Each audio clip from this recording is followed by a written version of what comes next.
told you I'd be back.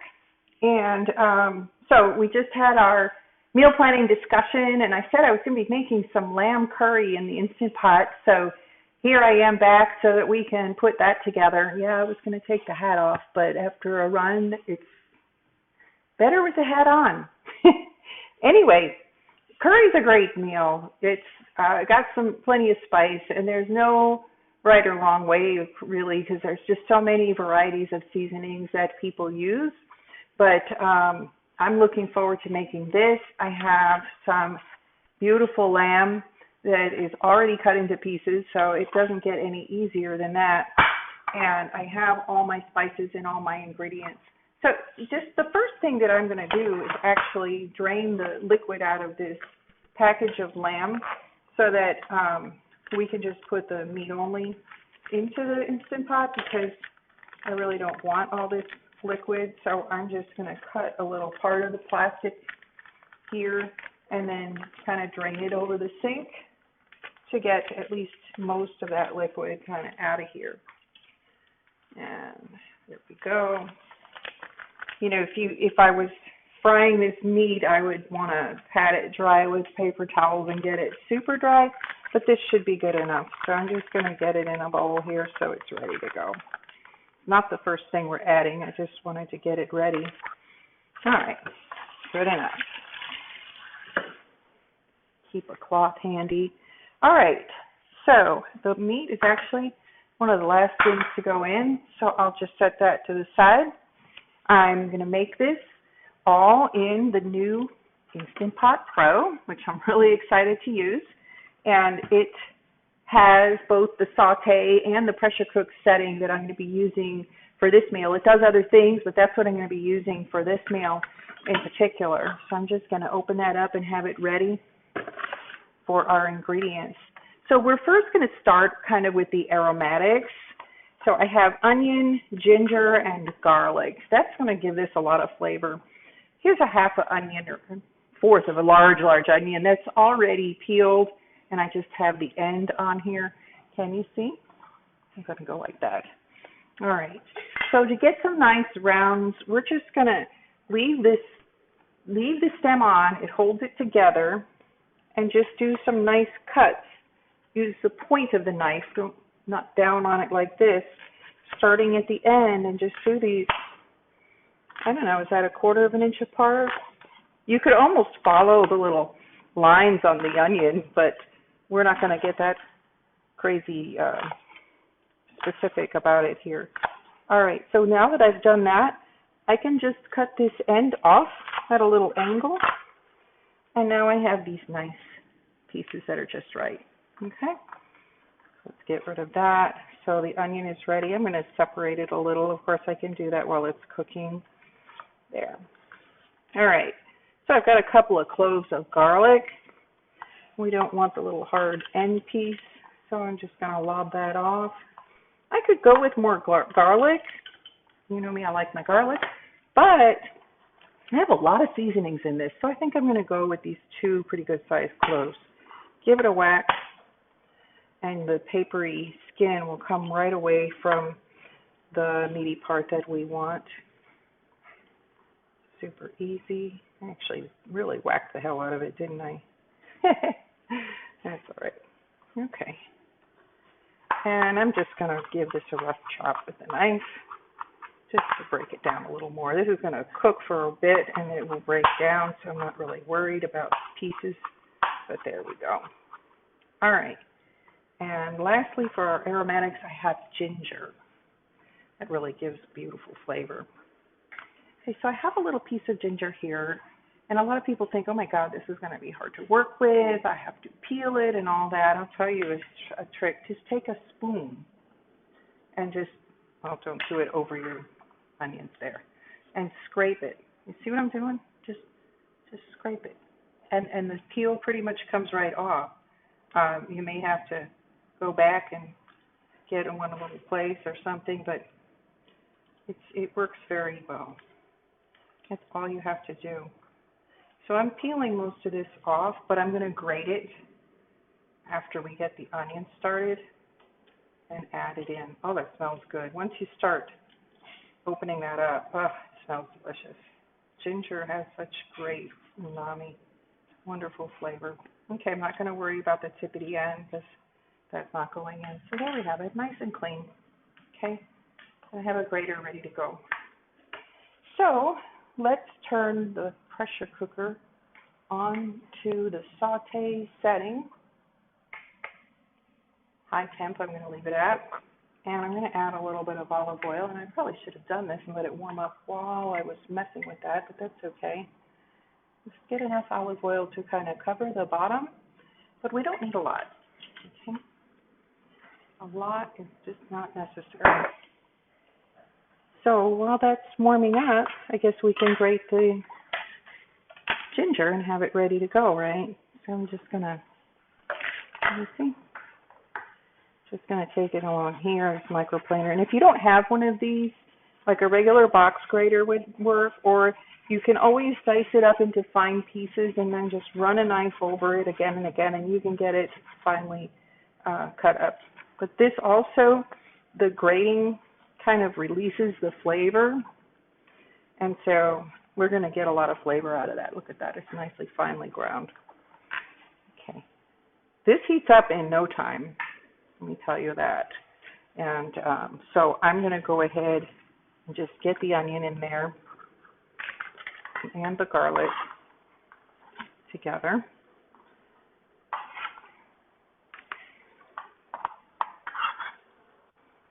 Okay. And we've got our ginger ready to go when it's time. So in the meanwhile, I can kind of cut up these carrots a little bit and just have them ready to go in the wings. I did not peel the carrots, but I scrubbed them just to kind of get any hard, parts on the outside off the carrots. But I don't see the point in peeling them when they're going to cook slow like this. Maybe if they were going in a salad or something. But, there's a lot of vitamins in the skin, so we want to keep that. I'm not cutting them really small, just nice pieces, so that every serving gets a few nice bites of carrot.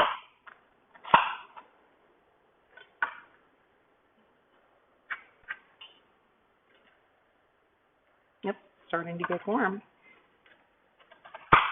This Instant Pot has settings to make yogurt and do sous vide and slow cook and cook rice as well.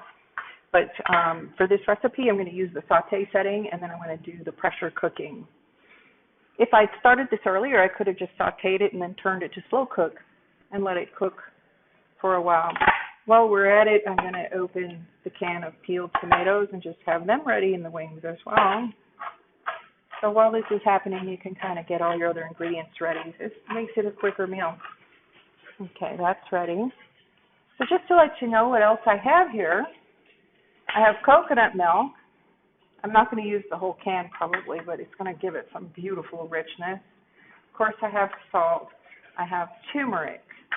I have garam masala, paprika, ground cumin, curry powder, and cardamom. So a lot of beautiful flavors. This should be really good. So the thing that I'm really curious about is, am I going to get that beautiful slow cook flavor? Sammy, you don't belong in the kitchen. Somebody's trying to steal the show. Question is, are we going to get that beautiful slow cook flavor by cooking it so quickly? I'm going to say yes, because I've had such a good success with that with other things. But let's give it a try, and I'll let you know how this tastes. But now, can you hear it sizzling? It's starting to bubble a little bit. Yeah. So we really want to get these onions going before we add the ginger. But I'm going to give it a pinch of salt. Basically, you want to wake up the flavor. And I'm going to salt the meat while I have a minute to do that too. Okay? Very important. Even if you're watching your salt intake, you need a little bit to cook properly. So just a small amount goes a long way sometimes, especially if you do it at the right time in the cooking process. So if I salt these onions with just ever so little like I did while they're cooking, it's really going to do its job. All right. Oh, it's already smelling good. So we'll let that cook. So what I'm going to do is go ahead and measure out the spices.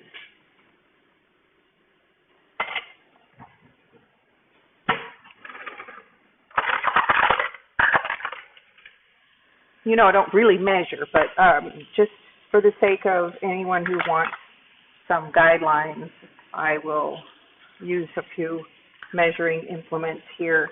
But since we have a lot of things, I'm not going to use a lot of any of them, right? So I've got, let's see, a half teaspoon of turmeric. You know, I may go back and add more of some of this stuff later. I'll do the same with the garam masala. There we go. I love the smell of onions and garlic cooking. Do you? I just think it smells so homey and good. Cumin. If you don't have all of these, don't worry about it. Just use a little more of what you do have, and I'm sure it'll taste good. I did more like 3/4 of a teaspoon on the cumin. Paprika. I have smoked paprika. You could use the sweet if you want. I'm going to put a generous amount. It gives so much color. And love that smokiness. I'm going to go easy on the cardamom. Just, you know, like, which would be like 1/4 of a teaspoon here. Just want a hint of that, not too much. It can be overbearing. And the curry powder, let's bring that on. I have new jars, so the spoon isn't going to fit exactly, but let me just say that's about 2 tablespoons worth, more or less. Now this is really going. Can you hear it? Yeah. And it smells good too. But even starting these onions early to really let the flavor come out of them. And I think we're good to put the ginger in next. So let's do that. And a little bit on the cutting board and the rest right here. Just wiping it off of this. Let me move the cutting board over so you can see what I'm doing in the cooker here. Let's see. If I scoot it over, I think you'll be able to see what's going on. How's that? Can you see? Yeah. Okay. So this smells amazing because we got the ginger and the garlic and the onion going on in here. And I have my meat ready to go. Let's drain it one more time. And it's lightly salted. And I have my tomato sauce and I have some water as well. Okay. So let's get the spices in. And we're going to just cook them ever so quickly in here with the onions. Oh, really? This smells so good. Oh my goodness. Now just let the flavors come out. Can you see? I can kind of lift it up. The color is just amazing when you put all these together. Let's get the meat in there. And I'm just going to toss it around and really let everything coat the meat. And now I'm going to let it sit for a second so it can kind of start to cook for real. Excuse me. I have some water on hand in case this kind of starts to stick or something.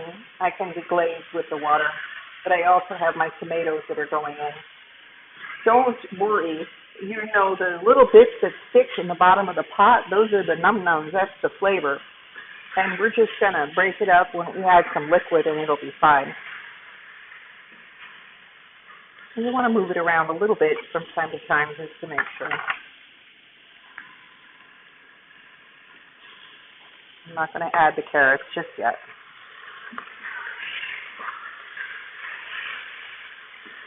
All right, can you see that? So some of it is starting to look like it's sticking, but I'm not worried about that at all, okay? Because we're going to do what they call the glaze. It's really when you've been sauteing something and you have the bits at the bottom of the pan. The glaze is when you add liquid and stir that all in and it becomes part of the gravy or part of the sauce that you're making. So don't let it worry you when you see little bits that are kind of sticking to the bottom. And it's really not sticking bad. All right, ready? When we add a little liquid, it's going to bubble quite a bit. And now I'm going to run this spatula along the bottom and just loosen up whatever was sort of sticking a little bit, very mildly. It really wasn't much. Okay, so now I'm going to turn off the sauteing.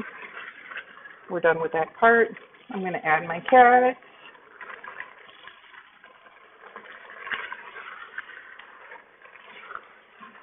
Very good. They're stirred in. I'm going to add some cilantro when I serve this. Okay, I'm adding the tomatoes, but I didn't quite add the whole thing. I want to give it a stir and kind of see how those proportions look before I close this up. I don't want it. I like a good brothy curry, but I do want the lamb to be the star of the show here. I think that's the right amount of tomato. That looks good. And the coconut milk is going to go in at the end, and that will, it'll kind of thicken it, but it'll be another liquid as well. So let's just stop there. Can you see how that looks? I think it looks delicious already. So what we need to do is seal this up. There we go. Make sure it's on seal setting. And now we're going to set it to pressure cook. And I have a lot of options here, but I want high. And now I can set the time.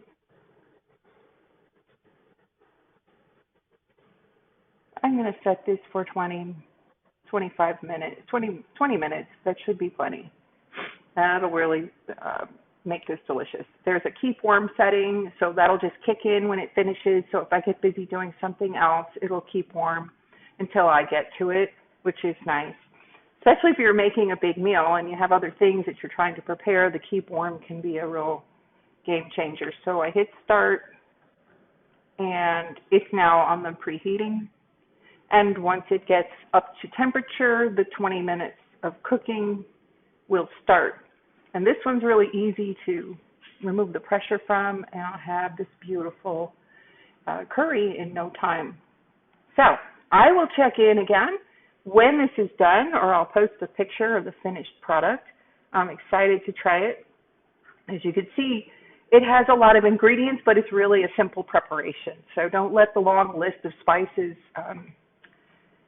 discourage you from trying to make a dish like this. It really is a simple preparation. So hope everyone's having a great evening. I'll check back when it's all done.